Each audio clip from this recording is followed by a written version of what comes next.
강세 움직였던 섹터들을 보다 보니까 6월 말 끝나고 이제 7월로 넘어가게 되면 당장 실적 발표 나오잖아요. 예. 근데 움직이는 섹터 이렇게 보니까 다 실적 기대되는 섹터들이에요.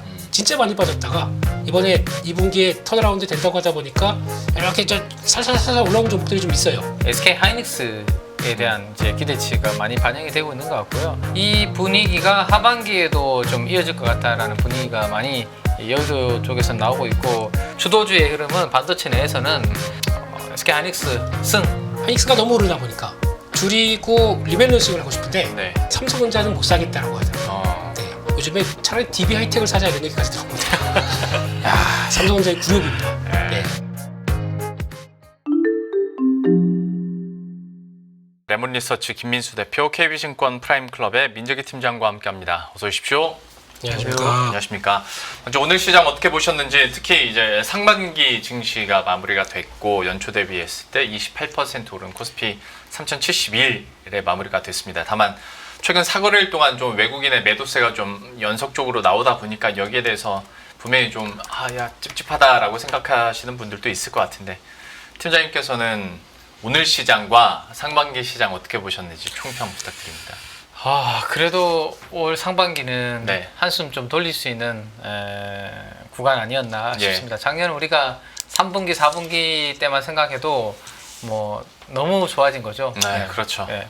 물론 이제 그때 빠져가지고 그때 다 미국장으로 이제 하반기에 빨리 가는 게 지능순이다, 뭐 그런 이야기도 하는데, 요즘은 그 반대 이야기가 막 나오고 있잖아요. 복귀가 지능순이라고. 맞아요. 그때가 이제 또 얼마큼 온 것 같습니다.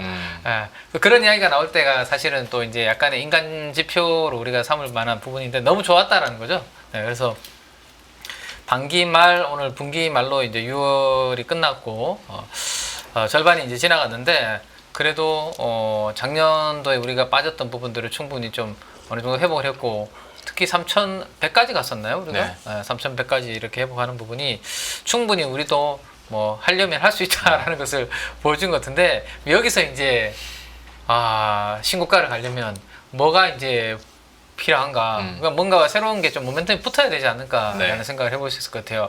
웬만한 거는 이제 짜내고 싶은 것은 대부분 다 짜내는 상태이기 때문에, 어쨌든 주식이라는 그렇지 않습니까? 내가 산 가격보다 누가 더 높게 사줘야지 네. 주가는 올라가는 거잖아요. 지금 3,000선에서 4,000, 5,000을 누가 간다라는 생각을 하시는 분들이 엔터키가 눌러질 것이고 사줄 텐데, 그럼 뭔가 믿음을 좀 시장에서는 좀 누가 심어줘야 되죠? 어쨌든 네, 그런 부분들이 좀 있어야 하반기에는 더 이제 뭐 요즘 5,000p 이야기도 기대가 많이 나오시잖아요. 네.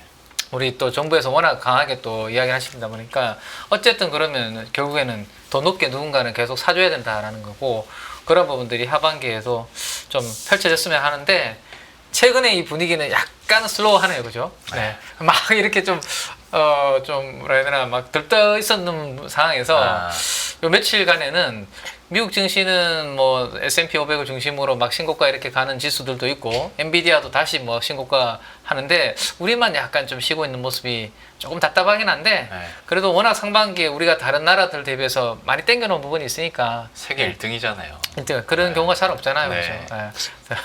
일단 땡겨놓고 다행히 좀 숨고르기 하고 다시 간다면 다행인 것 같고, 뭐 대표님이 하신 말씀이 맞으신 것 같습니다. 방금 뭐. 세계 1등이라고 네, 하니까 뭐가- 방금 대표님이 코웃음 그래서 저도 더 이상 이어가기가 좀 쉽지 않은 것 같습니다. 코웃음 속에 이게 이렇게 워딩이 나왔어요. 그게 무슨 의미야? 약간 이런 느낌이었는데, 왜 그렇게 보신 거세요? 뭐 상반기 총평해 주시죠. 총평은 됐고요. 네. 일단 시장에서 누가 네. 사주느냐 네. 이거보다 네. 오늘 우리 팀장님이 점심을 사주셨어요. 이야, 그래서 잘 이게 먹었어요. 이게 제일 더 중요합니다. 잘 먹었습니다. 약속합니다. 예. 맞습니다. 그리고 또 우리 웅동앵커님이 커피를 사주셨고요. 네. 그러니까 사실상 여기 화면에 잡히는 세 사람 중에서 돈 제일 많이 버는 사람은 오늘 점심에 돈을 안 썼고, 그렇죠. 제가 왜 그랬냐면요. 네. 대신 시장에 썼잖아요. 네? 시장을 올리는 데서 썼지 않습니까? 제가. 시장을 올리는데 전혀 느끼지 않았어요. 전혀 오늘 안 느껴졌습니다. 오늘 다- 전혀. 네. 내일 얘기만 하세요. 얘기만 하시면은 제가 사겠습니다. 예. 그래서 일단 시장은 좀 그래요. 좀 분위기가 그래도 오늘 어제 지난주 금요일 날 이진우 소장님이 조금 좀 험악한 얘기를 하셔가지고 왜요? 네. 뭐 개파락 나오면 이거 제대로 돌파 못하면 또 쭉 빠질 수 있다 그래가지고 오전에 조금 혹시나 싶어가지고 이렇게 봤더니 네 역시나 소장님은 거기까지만 하겠습니다. 소장님은 이제 거기까지 하시고 예 그냥 분위기는 잘 만드셨는데 제가 이거 일러도 됩니까? 아유. 소장님한테? 일러스트레이션을 하세요. 예 그냥 하지 마시고 예 아니 그냥 가만히 놔주세요. 그냥 네, 제발 네, 좀 제가 하게 놔주세요. 네. 예. 아마 금요일날 제가 얘기 드릴 겁니다 아마. 예.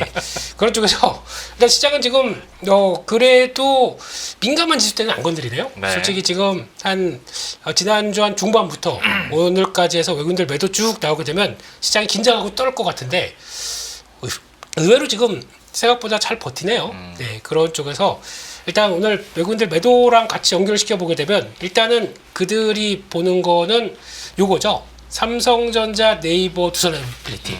요거 딱 매도가 거의 한 5분의 4쯤 될 겁니다. 거의 쪽에 집중됐습니다. 그럼 그것 빼고 그러다 보니까 얘네들은 그래도 네이버나 두산에너빌리티는 그나마 버텨요. 근데 나머지 그러면 저쪽에 있는 종목들은 이쪽으로 다 쏠려 있다 보니까 그물이 여기서 놀아야지 그러면서 이쪽으로 쫙 움직이는 이런 현상들.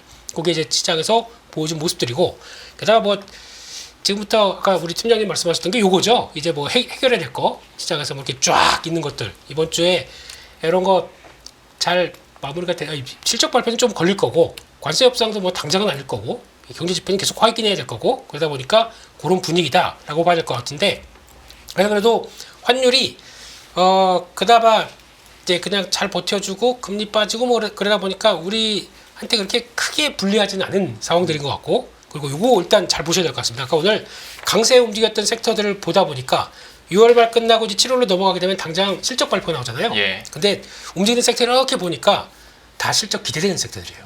2분기에. 그래서 그걸 가지고 일단 여기까지는 뭐 정책 테마적으로 뭐 이런 걸로 왔고 그 다음부터는 글로 갈래. 이런 게 조금 더 눈에 보이더라고요. 그래서 오늘 움직이는 섹터들은 일단 그리고 또 보면은 다 수급도 이렇게 붙어 있더라고요. 네. 이제 보자라고 하는데 근데 이제 저희는 안 가는 게 조금 마음에 걸리죠. 네, 그런 쪽에서 스테이블 코인 오늘도 약했습니다.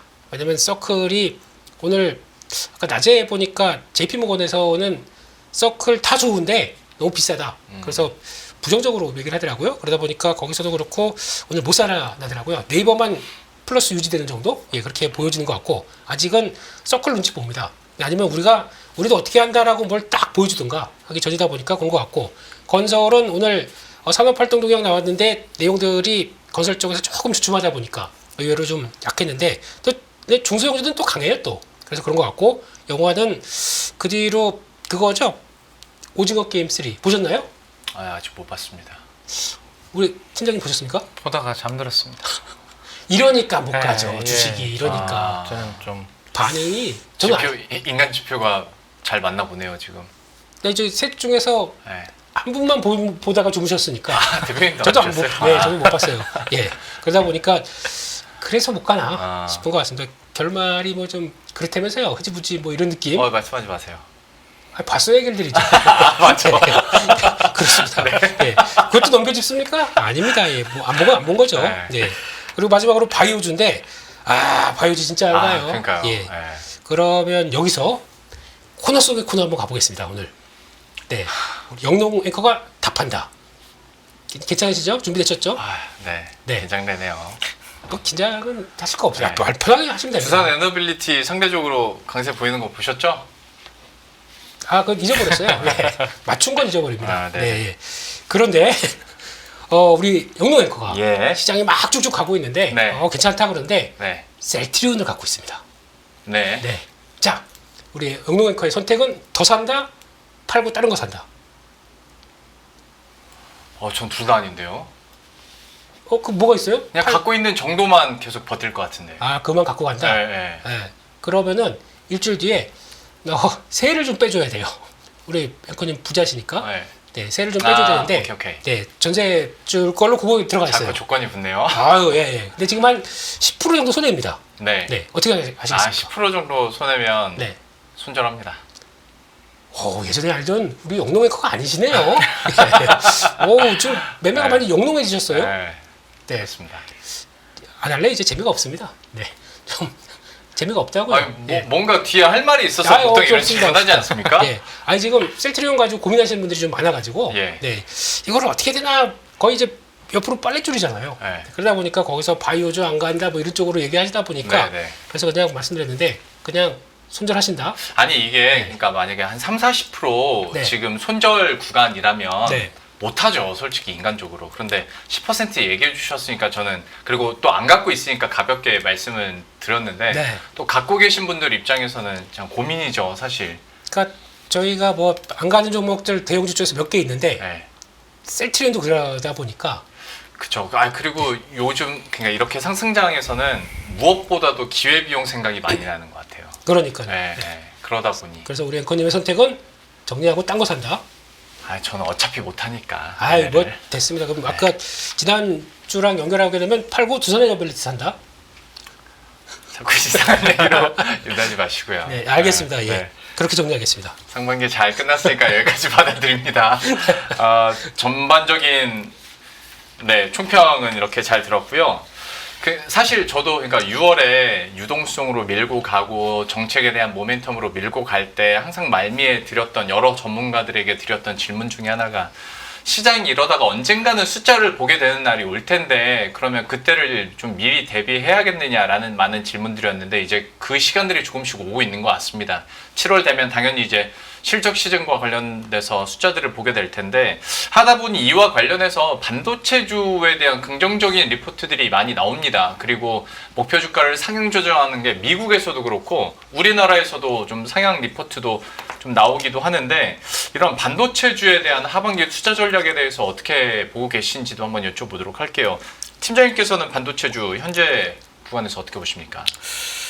일단 뭐 2분기 실적에 대한 기대치가 반영이 되고 있는 구간인 것 같습니다. 특히 이제 삼성전자보다는 HBM 쪽에 네. 이제 상대적으로 잘하고 있는 SK 하이닉스에 대한 이제 기대치가 많이 반영이 되고 있는 것 같고요.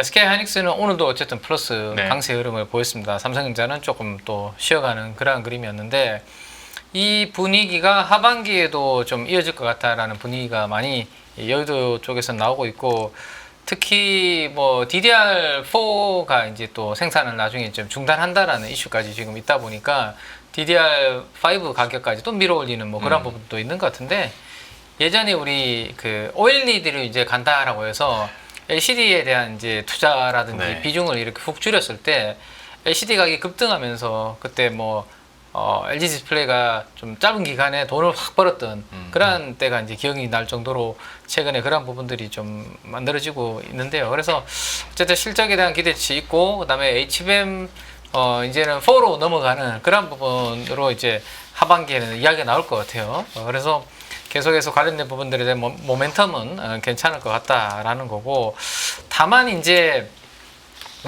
삼성전자까지 같이 가줘야, 사실 이 구간에서 삼성전자만 하이닉스처럼 움직여버리면 지수는 순식간에 이제 점프업을 할 수 있는 거잖아요. 삼성전자가 이제 6만 전자로는 회복을 했지만 사실은 거의 안 움직였는데 지수가 지금 3,100까지 온 거 아닙니까? 그렇죠? 네. 만약 삼성전자가 여기에서 순간적으로 움직임이 이제 좀 강하게 한 7만 전자라든지 이렇게 와주면 사실은 지수는 훨씬 더 가볍게 갈 텐데, 그 부분이 이제 살짝 좀 아쉬운 부분이 되는 것 같아요. 아무래도 삼성전자는 SK 하이닉스하고 다르게 이제 포트폴리오가 되어 있고, 뭐 TV 가전이라든지 또 스마트폰이라든지 뭐 이런 부분들이 있는데, 아무래도 이런 쪽은 중국하고 경쟁하는 부분들이 좀 많죠. 예. 요즘 뭐 우리 여의도의 IFC에 샤오미 매장 들어온 거에 대해서 상당히 이슈가 되고 있거든요. 여의도에서는. 사람 진짜 많더라고요. 가보셨습니까? 네. 네, 되게 많다고 하시더라고요. 네. 그리고 저희 부서의 직원 중에 한 분은 이미 샤오미 워치를 착용을 하고 저한테 보여주시더라고요. 너무 좋다고. 네. 네. 5만 원대. 네. 워치를 보여줘서. 근데 딱 멀리서 보기에는 애플워치처럼 생겼더라고요. 네. 네, 이 사각형 모양으로. 네. 그래서 이런 부분들이 어쨌든 중국하고 경쟁하는 산업은 좀 쉽지 않은. 그래서 요즘 TV 이야기 나오는 거 보면 TV 쪽 점유율이 원래 삼성이 과거에 1등이고 뭐 이렇게 했었잖아요.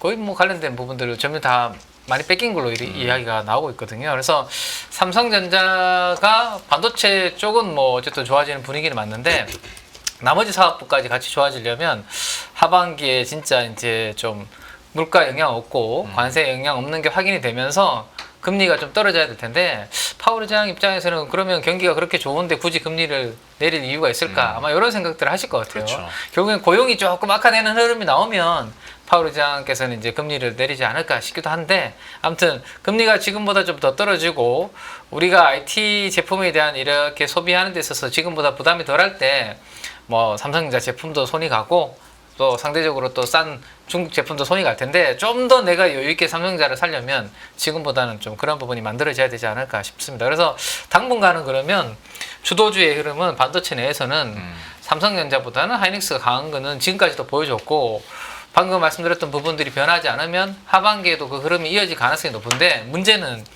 지금 SK 하이닉스의 이 투자자별 매매 동향을 한번 보시는 것처럼 기관 투자자들도 그렇고 외국인들도 그렇고요. 최근에 상반기에 이렇게 포지션을 다 채웠습니다. 빨간색이 이제 누적 순매수 포지션이거든요. 네.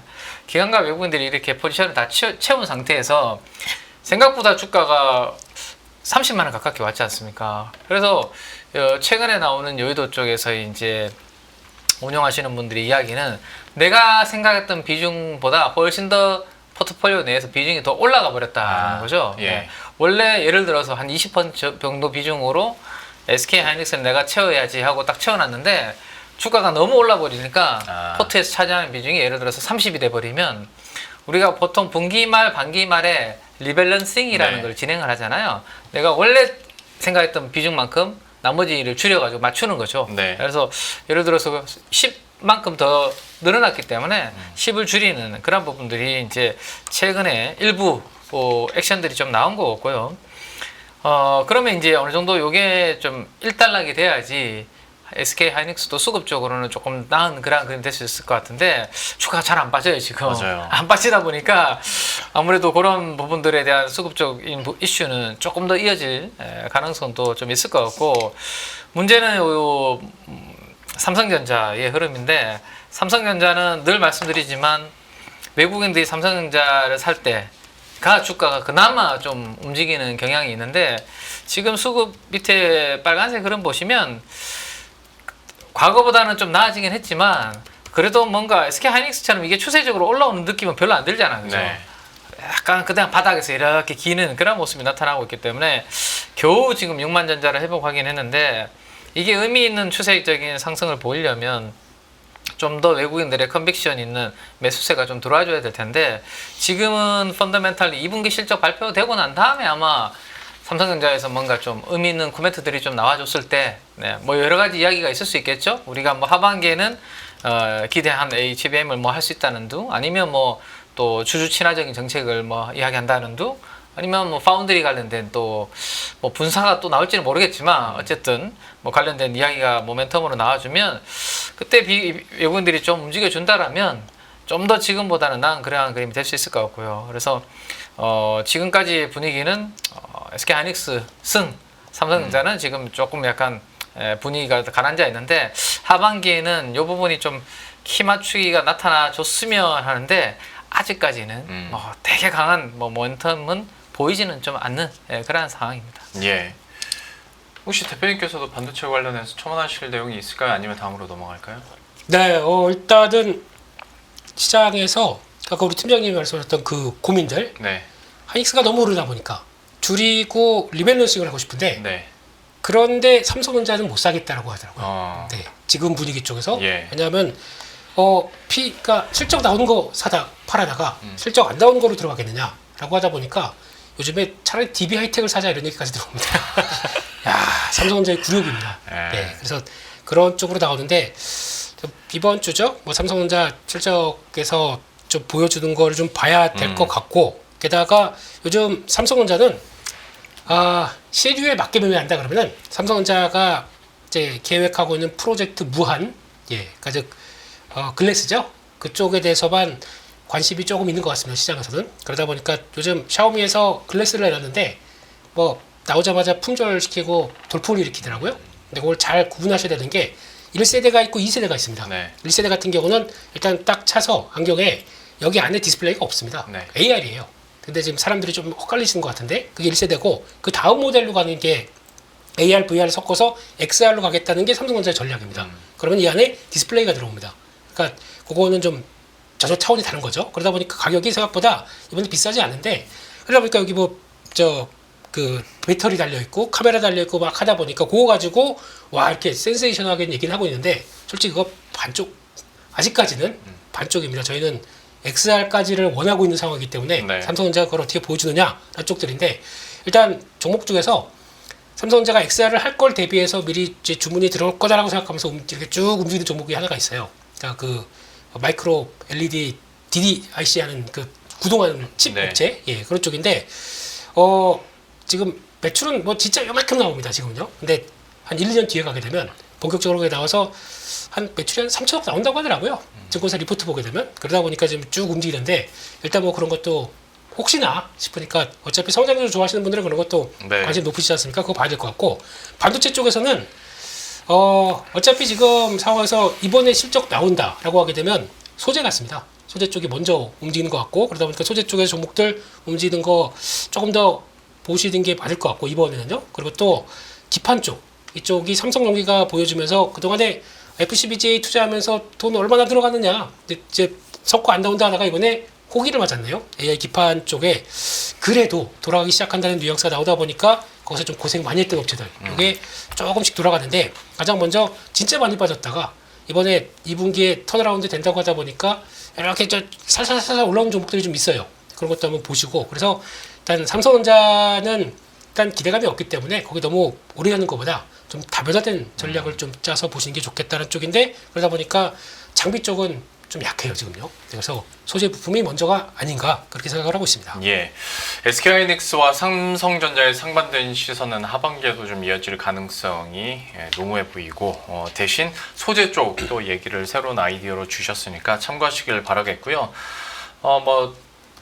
반도체와 관련해서는 기업들의 이런 좀 엇갈린 행보들이 있습니다만 어쨌거나 하반기에도 AI 칩과 관련된 수는 여전히 견조함을 마이크론의 실적 발표를 통해서 알 수 있었고 하다 보니 이와 관련된 수혜주들에 대해서도 계속 관심은 갑니다. 특히 어떤 전력과 관련해서도 시세가 계속 나오고 있는 상황인데 데이터 센터는 계속 증축하죠. AI 칩은 계속 더 나온다고 하죠. 여기에다가 저희가 앞에서 서두에서 점심 같이 했다고 하는데 한 달 전쯤에 이제 대표님 스케줄 때문에 오늘 잡은 거잖아요. 한 달 전쯤에 이미 약속해서. 근데 하필 오늘이 서울에서 첫 폭염주의보 발령이 됐던 날이더라고요. 아 그게 무슨 상관입니까 그게? 폭염이 이어지니까 네. 전력주들이 그렇지 않을까 한번 쿠션으로 말씀을 드려봤는데 요즘 아무튼 전력 말을 그렇게 이렇게 네, 죄송합니다. 전력 관련해서 그래서 관심이 많아서 하반기에도 계속 갈 수 있을지에 대한 궁금증입니다. 팀장님께서는 어떻게 보십니까? 전력은 식지 않네요. 지금 아직까지 수요가 빠진다는 이야기는 전혀 안 들리는 것 같습니다. 네, 수요가 계속되고 수출도 계속되고 어쨌든 미국도 투자가 계속되고 그런 이야기만 들리고 있기 때문에 아직은 사이클이 더 남아있는 그런 흐름을 보여주고 있는 것 같습니다. 우리도 오늘 점심때 푹푹 쪘는데요. 네. 특히 미국이라든지 다른 나라들도 지금 장난이 아니라고 합니다. 네.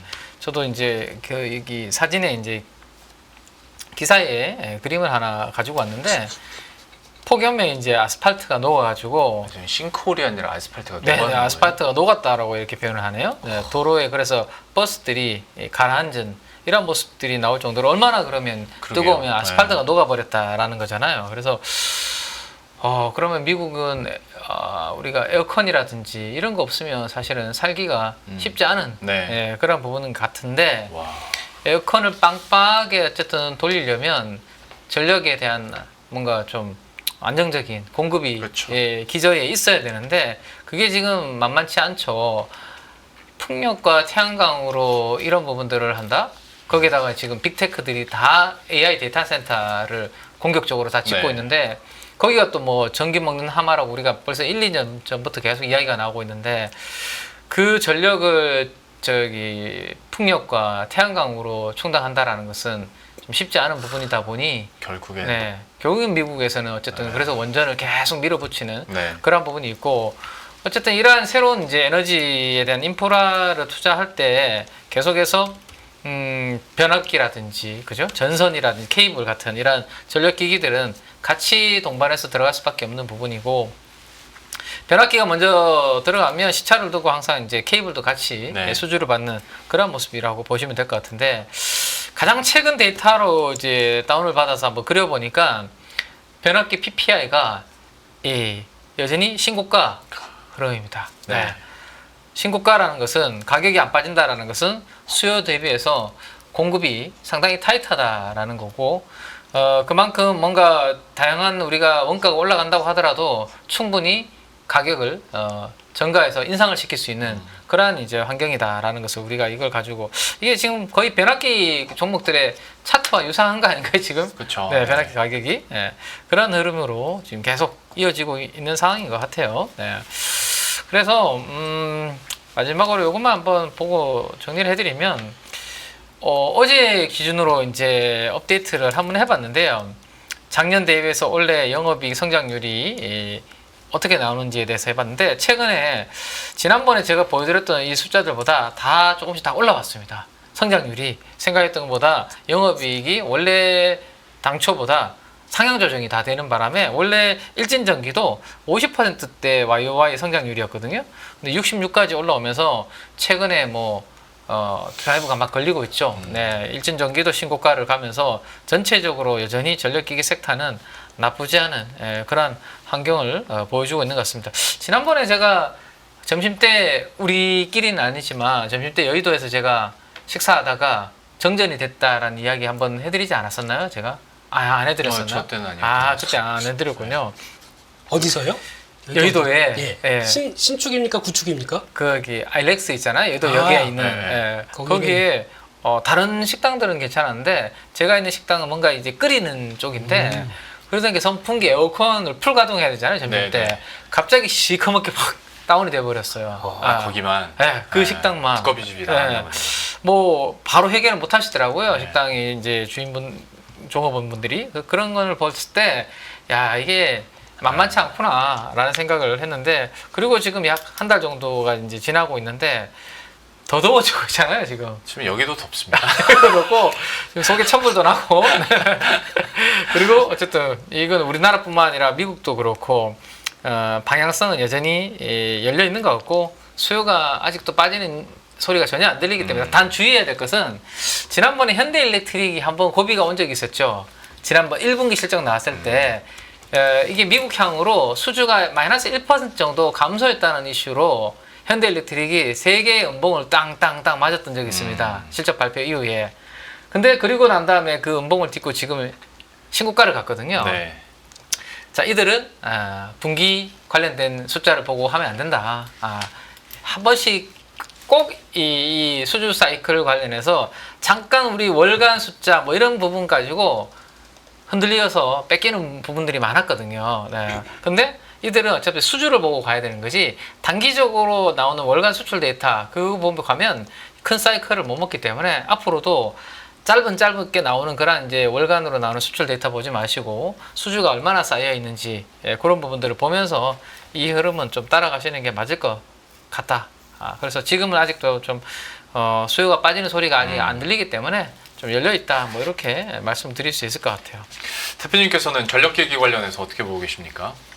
네, 그때였죠. 그 일본 실적 발표가 쭉 밀렸을 때 저는 사야 된다라고 얘기했는데 아무도 동조를 안 해주시더라고요. 여기저기서도. 그래서 그냥 외로운 싸움으로 왔다가 다 없습니다. HD현대일렉트릭은 갖고 나머지를 갖고 있는데 일단 전력기기는 계속 숙제죠. 그리고 아까 팀장님 보여주셨던 사진 말고 또 두 번째 희한한 사진이 있습니다. 어떤 거요? 그 열폭증이라고 하더라고요. 그 영상 중에서 미국에서 도로에서 가다가 갑자기 아스팔트가 팍 솟습니다. 차가 맞아요. 완전히 그 쿨럭 뭐 이러면서 그 놀이동산에 범퍼카 나오듯이 네. 쿨럭 이렇게 되더라고요. 그런 것도 참 신기해요, 그 나라는. 네, 그러다 보니까 글로벌 폭염이 남유럽은 46도, 미국은 동부 40도 육박한답니다. 그래서 아니 체감 온도가 아니라 그냥 실제로 46도라고요? 네. 와. 어떻게 살아요? 네. 오늘 33도인가요, 오늘이? 네, 뭐 그렇다고 하던데.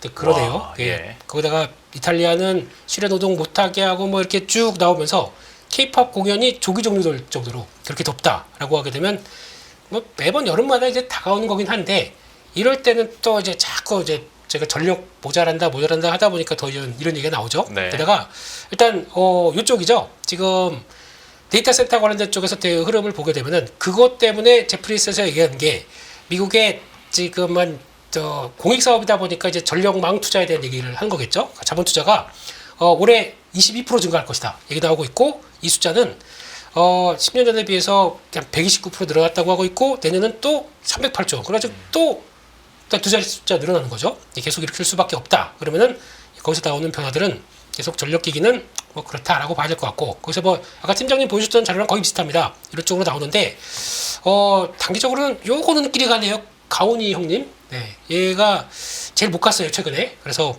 그거 이제 눈길이 가는데 중요한 거는 전력기기 볼 때 그런 거 보셔야 돼요. 그러니까 이쪽은 워낙 장기 사이클이 좀 움직이다 보니까 장기 사이클 쪽에서 실적하고 막 움직이다 보니까 항상 실적 발표 때는 긍정과 부정. 그래서 기대와 혹시나 저거 미스 조금만 나게 되면 흔들릴 텐데 안쪽에서요 약간 왔다 갔다 합니다. 그래서 혹시나 이번에 전력기기 관련된 전력기기, 전력설비, 전선 이런 쪽들은 이번에 주가가 탁 올라가면서 실적 기대감 때문에 한번 레벨업 또 여러 가지 좋은 뉴스 나오면서 움직인다라고 하게 되면 신고가나 좀 좋을 때는 줄이세요. 줄여 놓으셔야 그거는 그리고 딴 거 사지 마세요. 그냥 딱 갖고 계세요. 그러다가 그거 흔들린다. 어차피 실적 발표하게 되면 한 번쯤 흔들려요. 왜냐면 이제 기대가 없거든요. 그러니까 네. 한번 실적 와 이렇게 좋은 거 확인됐다 그러면 그때 거의 비슷하게 세론이 나옵니다. 그것 때문에 한번 또 다음 3분기 때까지는 또 뭐 어떤 일이 있던 간에 또 약간 조정이 나오는 한국 스타일입니다. 장기 사이클이 이렇게 간다고 하더라도 사이클 내에 위쪽까지 터치하게 되면 다시 밑쪽까지 늘어오는데 그러니까 그렇기 때문에 지금은 약간 즐기다가 좀 강하다 그러면은 좀 줬다가 다시 한번 조정 나올 때 채우는 것도 하나의 K 증시의 묘미가 아닐까 그렇게 바라보고 있습니다. 예. 전력기기와 관련해서는 좀 구체적인 매매 전략까지도 대표님이 또 언지를 해주셨으니까 참고하시길 바라겠고요. 다음으로 넘어가겠습니다. 최근 들어서 캐릭터 IP 활용한 소비 트렌드가 뭐 화랑을 보이고 있다. 이거는 뭐 국내뿐만 아니라 중국에서도 관련한 뉴스들 참 많이 나오고 있는데 이걸 또 어떻게 투자 전략 아이디어로 승화시킬 수 있을지 팀장님께서 한번 설명을 해주시죠.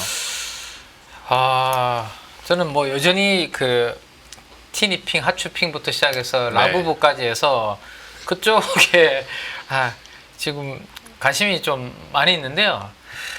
뭐 요즘은 또 새로운 게 막 난리가 났죠. 증시에서 난리가 났는데 일단 오늘 기관 투자들의 수급판을 한번 보면 요 재미있는 현상이 하나가 있어서 한번 보시죠. 가장 왼쪽이 사모펀드고 중간이 연기금, 투신 뭐 이렇게 돼 있는데요. 예. 시총 대비해서 이제 얼마나 이제 비중으로 샀는지를 정렬이 이제 위에서 순서대로 돼 있는데 사모펀드 한번 보시면 오늘 좀 특이한 게 코롱, 그다음에 오로라, YG 플러스, 노머스, 삼지엔터, SAMG 엔터죠, 노바렉스, 감성코퍼레이션. 제가 노란색으로 색칠해놓은 종목들 있죠. 네. 약간 공통을 꼽아라라고 하면 그래도 중국 소비하고 좀 약간 엮여져 있는 종목들이다라고 볼 수 있어요. 뭐 하나씩 간단하게만 설명을 드리면 코롱은 우리가 이제 아시는 것처럼 지주회사잖아요. 근데 요즘 중국에서 가장 핫한 것 중에 하나가 액티비티한 아웃도어를 이제 소비를 많이 한다라는 이야기들이 나오고 있는데 거기에 예. 우리나라의 코롱 스포츠 중국이 엄청 100%씩 YOY 성장을 하고 있답니다. 거기 이제 지분을 안타라는 이제 중국의 법인이 50% 가지고 있고 그다음 나머지 50을 코롱과 코롱 인더가 25, 25 이렇게 나눠서 가지고 있거든요. 네. 그러다 보니까 코롱은 약간 지주회사 관련해서 상법 개정 관련된 기대감도 있고 방금 말씀드렸던 그런 부분들도 있다 보니까 이렇게 최근에 오늘 주가가 장중에 한 10% 빠졌는데 기관 투자가들이 골고루 또 주가 빠지니까 열심히 주워 담는 그런 부분이 있었습니다. 자, 그 밑에 있는 요게 이제 최근에 아주 핫한 종목입니다. 애기들이 지금 어리지 않아가지고 지금 오로라라는 예. 이 기업인데 사실 우리 한 번씩 왜 출산 정책 나오고 할 때 장난감 같은 데 기업들 움직였던 기업인데 최근에 움직이는 거는 좀 다른 부분들이 있습니다. 그 그림을 하나 보여드리면 요건데요. 좀 낯서시죠? 팜팔스라는 겁니다. 오로라에서 하고 있는 동물 인형 관련된 캐릭터로 지금 판매를 하고 있는데 이게 뭐 아마존에서 지금 또 난리가 났다라는 데이터들이 지난주 후반부터 나오기 시작하면서 시장에서는 비교를 막 하기 시작합니다. 또 우리 중국의 홍콩의 그때 왜 팜마트와 최근에 우리 삼지엔터, SAMG엔터가 이렇게 지금 올라갔지 않습니까? 그러면 얘네들이 지금 밸류에이션이 올해 기준으로 거의 40배 전후로 받고 있거든요. PER로. 그러면 이제 이 오로라라는 회사가 좀 전에 보여드렸던 그 캐릭터로 인해서 잘하면 한 450억에서 500억을 번다라는 이야기가 지금 좀 돌았어요. 근데 지난주 수요일 날 시가총액이 800억이었습니다. 그러면 영업이익을 2년만 하면 시가총액을 버는 거죠. 그러다 보니까 지금 3일 연속인가? 아무튼 상한가. 그러니까 사실상 3일 연속. 네, 그렇죠. 거의 상한가를 기록한 이유가 아니 팜마트와 SAMG 엔터가 그런 캐릭터 IP가 히트치면서 밸류에이션 40배를 받는다면 이거 영업이익 2배짜리는 너무 싼 거 아니냐? 이게 이제 형성이 되는 거예요. 물론 팜마트와 하츄핑, 뭐 티니핑을 가지고 있는 SAMG 하고는 아직 캐릭터 IP 관련해서 이게 지속성이 얼마나 있을지 확장성이 얼마나 있을지는 아직 검증이 좀 더 있어 봐야 되는 부분인데 워낙 시장이 요즘 뭐 뜨겁잖아요. 뭐 하나 걸리기만 하면 그냥 일주일 만에 더블 날려버리는 게 요즘 시장이다 보니까 오로라란 또 그런 부분이 있었는데 오늘도 뭐 사모펀드에서 이렇게 들어온 거 보면 아무래도 이 중국과 관련 있거나 아니면 장난감 이런 캐릭터 관련된 부분들을 하는 소비가 수집형을 한다. 저는 사실 이런 것들을 수집을 안 하다 보니까 제 개인적으로 느낌이 잘 안 오거든요. 근데 요즘은 뭐 어린 친구들뿐만 아니라 우리 뭐 20대, 30대 분들도 이런 것들을 다 수집을 해서 다양한 종류의 캐릭터를 다 가지고 싶어하는 그런 부분들 때문에 많이 성장을 좀 하고 있는 것 같으니까 좀 낯설긴 하지만 그래도 인정은 하고 이쪽의 분위기는 우리가 좀 알고 있어야 되지 않을까라는 생각입니다. 캐릭터 IP 관련해서 대표님께서는 혹시 얘기 있으신지 아니면 바로 프로야구로 넘어갈까요? 저 한 1년 반이었나 2년 정도 전에 다 탐방도 갔다 오고 그러면서 리서치한 다음에 대대적으로 한번 추천을 했다가 욕 더럽게 먹었대요. 안 가니까. 안 가서. 저 회사 부동산이 이게 최고거든요. 저 테란로 삼성동 라인 그쪽에 가게 되면 그 본 빌딩이 있어요. 그 재평가도 안 했습니다. 자산 재평가. 그거 반영되면 지금 PBR 아마 1배 안 될 겁니다. 아직까지 확 떨어집니다. 재평가 되면. 게다가 아직 0.9배네요. 네, 그런데도 그 정도예요. 게다가 판교 갖고 있고 제 기억으로 골프장도 있었는데 걔네가 오로라 CC 앤 리조트 있습니다. 그 하고 와 자산 가치가 이 정도 보니까 그때는 그 가치 투자의 무덤이어가지고 얘기했다가 얘기 드리고 거의 뭐 한 30-40% 빠지더라고요. 그래서 욕 들어 그랬던 종목으로 기억하는데 올라가서 다행입니다. 지금 뭐 다 털렸죠. 지금 올라가면서 그런 느낌이 납니다. 그러니까 성토를 여기서 하세요. 어떻게 하면서 그러면 이제 그런 좋은 종목도 한번 타이밍이 안 맞으면 그런 식으로 가더라고요. 때가 있는 것 같더라고요. 맞아요. 그래서 거기다 그때 그 뭐지 무슨 유와 친구들. 그 걔네들 아무튼 그것도 막 이것도 보고 막 그랬었는데 넘어가겠습니다. 그냥 패스하고요. 그래서 때는 바야흐로 지난주 이 시간에 프로야구 인기 높다. 그 얘기 들으면서 관심 종목 살짝 말씀을 드렸었는데 오늘 그 중에 하나가 상한가 장중에 갔다가 살짝 밀렸습니다. 그리고 나머지 종목들도 그때 그 얘기는 안 드렸었는데 모 종목은 카드 야구 카드 그거와 함께 이번에 또 닌텐도 스위치 2 나오면서 같이 모멘텀 받게 되면은 또 그 종목도 한 2자릿수 올라갔더라고요 오늘이. 그래서 이런 쪽들이 다 지금 인기를 받고 있기 때문에 트렌드가 변한다 그러면 저희가 계속 관심을 가져야겠죠. 그래서 다시 한번 마지막으로 정리해서 말씀드리게 되면 지나고 나면 이제 그 다음부터는 막 제 시장에서 얘기 많이 나올 겁니다. 근데 일단 국내 10년 동안의 프로야구 경기장 관중자 수가 2010년도 그때도 좀 인기 있다가 코로나 당하고 이제 17,000명대 경기당. 그런데 보니까 외국인도 줄 서고 있더라고요. 하도 그 젊은 MZ 세대들이 인기 있다 보니까 우리도 가보자 그러면서 줄 서 있더라고요. 그러니까 거기가 롯데 사직구장이었습니다. 그러니까 그 팬들이 우리도 지금 4시간 전에 다 매진입니다. 그러니까 우리도 못 들어가는데 줄 서면 어떡하냐 뭐 이런 얘기도 나온다고 하더라고요. 하여튼 뭐 그런 쪽으로 인기가 있고요. 관람석에 지금 10명 중 4명. 그러니까 즉 비중을 보게 되면 2023년과 2025년의 차이가 뭐냐면은 그때도 그랬고 지금도 그렇습니다. 여성이 57.8%입니다. 여자. 그러니까 즉 2030 여성들이 훨씬 더 지금 관심이 많고 네. 거기 어떤 시장에서 그러니까 그쪽에 대해서 관심이 많다. 그럼 이들은 약간 팬덤화 되는 거지 않습니까? 그러면서 팬덤화 되기 시작하게 되면 저희가 프로야구의 엔터화 되기 시작하게 되면 유니폼은 기본이고 거기다가 응원봉, 굿즈 이렇게 쭉 나오게 되면 이거를 사는 쪽들이 그들이 나온다. 이거는 변화가 나오기 시작하는 거죠. 그래서 그때 말씀드렸던 게 거기에 관련된 IP를 갖고 있거나 유니폼을 생산하는 회사들 같은 경우는 당연히 수익성이 확 좋아진다. 이게 투자 아이디어였거든요. 네. 지금 그때 이 주가는 다 레벨업 됐으니까 그냥 넘어가겠습니다. 그런 쪽에서 봤을 때 일단 야구용품 관련된 지출이 20대 여성이 23만 7천 원, 30대 여성이 27만 3천 원 연평균 이렇게 나오게 되면 전체보다 다 일단은 웃돈다. 특히 20대 여성이 알바해서 이거 사네요. 이런 느낌이죠. 네, 그런 쪽에서 보고 있고 그러니까 경제력 조금 있으면 더 쓴다. 이렇게 봐야 될 것 같고 그러다 보니까 과거 전체 평균보다 높다. 이건 뭐 다 나오는 얘기고 그중에서 어떤 식으로 나오면 옛날 같은 경우는 유니폼이다. 그러면은 저희가 생산하는 데가 뻔했었어요. 몇 개 브랜드 안 됐습니다. 근데 요즘은 약간 그 젊은 분들이 좋아하다 보니까 어떤 식으로 나가냐면 스트리트 브랜드랑 협업합니다. 네, 그래서 산상계어 이거 무신사에 들어갔던 그 브랜드죠. 이거랑 협업해서 나오다 보니까 이거랑 밑에는 그 좀 이제 좀 통 넓은 바지 입고 이게 또 패션이라고 하더라고요. 맞아요. 네, 그래서 이거 나오고 있고 IF 스튜디오가 이거 래퍼인데 그 누가 하는 래퍼 누군데 까먹었습니다. 네, 그래서 그분이 하는 거와 기아 타이거즈 하다 보니까 이것도 이거 3년째 계속 또 들어오고 있고 예 그리고 곰도 두산 베어스랑 협업했는데 일주일 동안 팝업 스토어 열었더니 7억 딱 찍히고 이런 쪽으로 보고 LG 트윈스는 뭐 강쥐랑 근데 저희가 그렇죠. 이런 거 왜 사? 그러는데 막상 가보세요. 가보시면 이런 거 다 하고 그러고 응원하고 있는데 맞아요. 옆에 친구가 그러면 죄송하지만 그거 어디서 샀었어요? 그러면 이게 또 돼서 바로 접속해서 나도 사야지 이런 분위기로 나가더라고요. 네. 이게 다 다시 한번 얘기하지만 야구도 엔터화가 된다.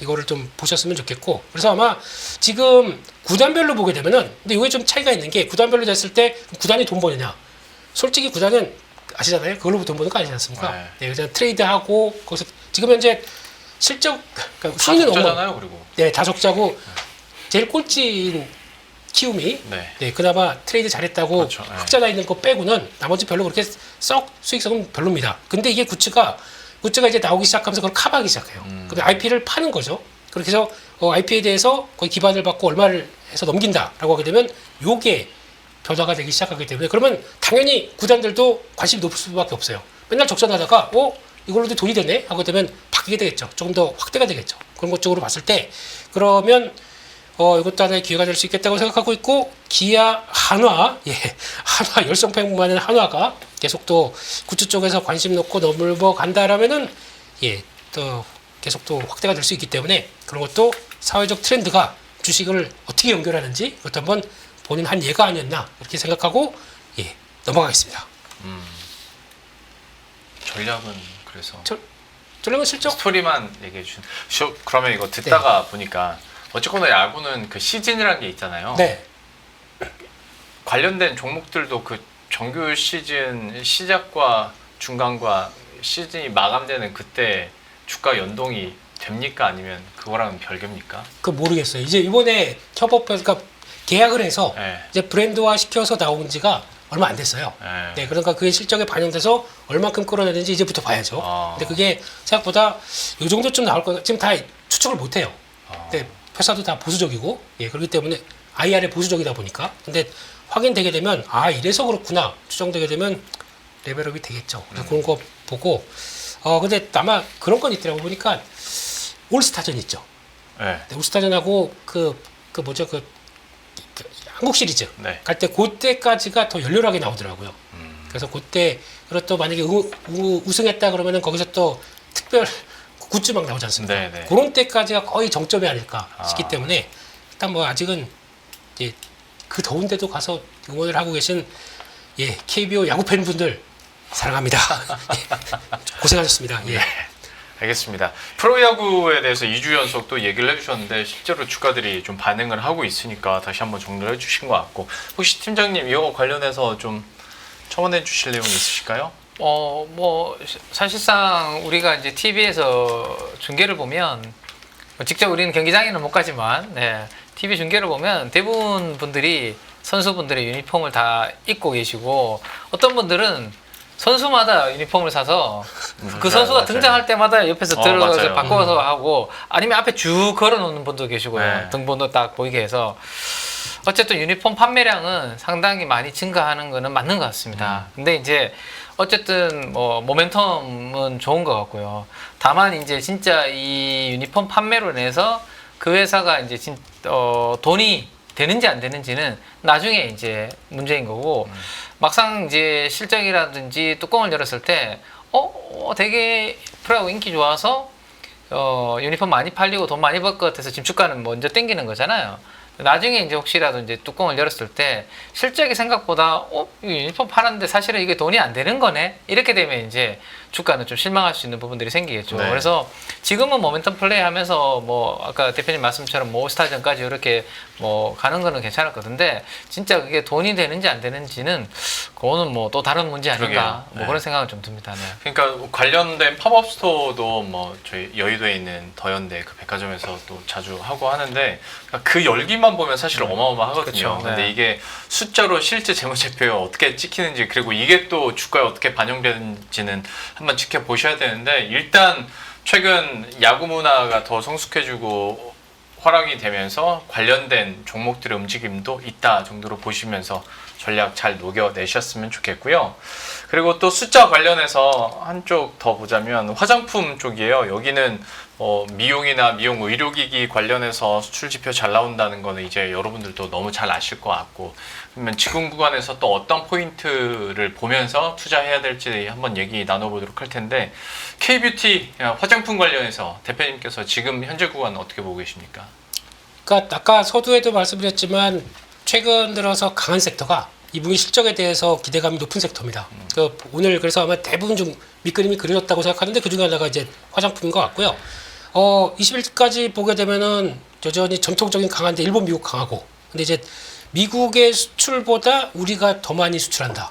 이게 이제 이슈화가 되기 시작하네요. 근데 그 일단 중요한 거는 내일 또 6월달 수출 데이터 나오죠. 네. 거기서 이제 또 그거 가지고 약간 또 시장에서 좀 움직일 텐데 근데 데이터 나오고는 그거 갖고 플레이하다 보면 약간 세로질 수가 있습니다. 지금까지 동향을 보게 되면 그러니까 추세가 강하다가 그 데이터 안고 와 그래서 주가가 움직였구나 그러면 살짝 또 무거워지는 경우가 있어요. 그러니까 왜냐면 단기적으로 좀 이격이 많이 벌어졌기 때문에 그거 좀 그러면 줄였다가 다시 한번 아마 이런 데이터 잘 나온 데이터 보게 되면 벌써 4월달부터 턴했습니다. 네. 그러니까 이번 실적 좋을 거예요. 자, 그러면 갔다가 또 다시 한번 약간 좀 주춤하고 또 다른 섹터 쪽으로 강해진다라고 하게 되면 약간 소외될 거 아닙니까? 그런데 또 적극적으로 늘려봐도 되겠다라는 쪽으로 봐야 될 것 같고 그런 쪽에서 실리콘투 지난번에 10일까지 데이터에서 폴란드 이쪽으로 뭐 좀 저 데이터 좀 오르난 거 아니냐라는 정도로 강하게 들어왔는데 방향은 맞지만 그 어떤 상승 증가율은 조금 좀 오버했다고 보여지고 있고요. 그런 쪽에서 그래도 수출 데이터 요 얘기가 중요하죠. 선반영 쪽으로 들어오다 보니까 내일 약간 쫓아가지 마시고 혹시나 내일 강하다 그러면은 살짝 줄였다가 다시 실적 발표 전에 타이밍을 노리자라고 보셔야 될 것 같고 게다가 요거 좀 보셔야 될 것 같아요. 지금 이제 APR이 지금 가장 시총이 높은 종목이죠. 예, 디바이스랑 회사가 저것도 있더라고요. 그 브랜드, 옷 브랜드도 있더라고요. 근데 그건 뭐 기대를 별로 안 하는데 화장품, 디바이스 다 합쳐가지고 영업이익이 한 올해 2,300억대 나올 걸로 보는데 시총이 5조 8천억입니다. 근데 이게 지금 성장까지, 그러니까 2026, 2027 성장률까지, 성장의 기울기까지 가세 되게 되면은 아직 뭐 PR 이렇게 되면은 한 20배, 25배쯤 되겠죠? 이건 영업이익이다 보니까. 그런 쪽에서 그 정도 보는데, 그러면은 나머지 실리콘투 같은 경우는 올해 2천억대 얘기를 하고 있는데 지금 3조 7천억이다. 상대적으로 플랫폼 업체 치고는 비싸지 않다고 생각을 하는 부분들이 지금 나오는 거죠. 그러니까 APR이 기준해버렸습니다. 달바글로벌 볼까요? 달바글로벌은 1200억대인데 2조 3천억이다. 근데 이것도 마찬가지로 20배쯤 나오지만 성장 기울기가 APR만큼 기울기가 나오다 보니까 이게 그 정도는 좀 너무 그렇게 비싸지 않던 거 아니냐라는 쪽으로 지금 바라보고 있는 상황들이죠. 근데 달바 글로벌은 참고로 내일 CB 전환 물량이 좀 많이 나옵니다. 그 크게 부담 없는지 한번 보고, 근데 지금까지 달바 글로벌은 CB 뭐 보유해서 해제되고 그럴 때마다 한 하루 이틀 잠깐 주춤하다가 또 올라가고 다 소화하고 올라가고 그랬기 때문에 내일 만약에 기타 법인에서 물량 나오고 시장이 약간 좀 주춤할 때 큰 추세 안 무너진다 그러면 또 매수 기회라고 봐야 될 것 같습니다. 그런 쪽으로 여전히 지금 기준이 높은 거 기준으로 거기 따라가려고 해요, 다들. 그러다 보니까 지금 분위기는 나쁘지 않다라고 봐야 될 것 같고, 일단 코스닥 관련된 얘기 많이 나오는데 이거는 모르겠습니다. 그건 나중에 실리콘2랑 아모레퍼시픽 실적 나오는 거 보고 코멘트 보고 결정이 되기 때문에 이렇다 저렇다 뭐 이건 뭐 맞다 아니다 이건 제가 잘 모르겠습니다. 그렇기 때문에 어차피 지금 실리콘2는 또 어제 보니까 프랑스에서 그 샵 모이다라고, 예, 우리나라 말로 모이다, 다 모으는 거지 않습니까? 네, 거기서 잘 지었어요. 예, 거기서 사람들 줄 서 있는 거 보니까 아우 성공할 가능성이 높다는 쪽으로 봤을 때 역시나 이제 그런 게 하나로 작용한다 그러면 예, 대응은 예, 여전히 좋은데 그런 거 약간 K 증시에 맞게 매매해야겠죠. 그래서 훅 들어갔다가 살짝 줄였다가 뭐 이런 것들 잘 해보시면 괜찮을 것 같습니다. 네. 알겠습니다. 화장품에 대해서 얘기를 해주셨고 팀장님께서도 좀 전략 짜주시죠.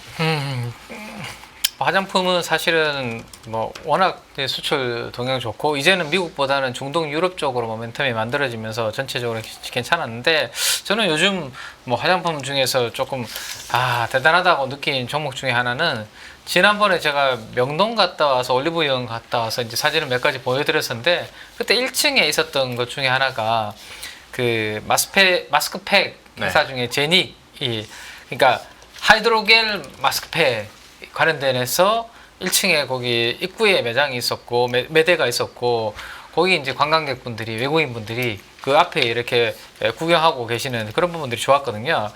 그러니까 에센스를 겔 타입으로 이렇게 해서 기존에 있는 마스크하고는 좀 다른 차별화 포인트가 있었던 것 같은데, 최근에 뭐 주가가 전고점 돌파해서 꾸준하게 올라가는 그런 그림 보니까 여기에도 이 보습과 밀착력을 통해서 이 제닉이 이 하이드로겔 마스크 관련된 부분은 국내에서 거의 압도적으로 지금 1위 점유율을 보이고 있는 게 아닌가라는 생각이 좀 들 정도로, 마스크팩 쪽 여기도 지금 또 파마리서치, APR 같은 이런 기업들하고 고객사가 이제 확장이 된다라는 이야기도 나오니까 계속 주가는 좀 리레이팅이 좀 되고 있는 것 같습니다. 그래서 뭐 되게 강하네요.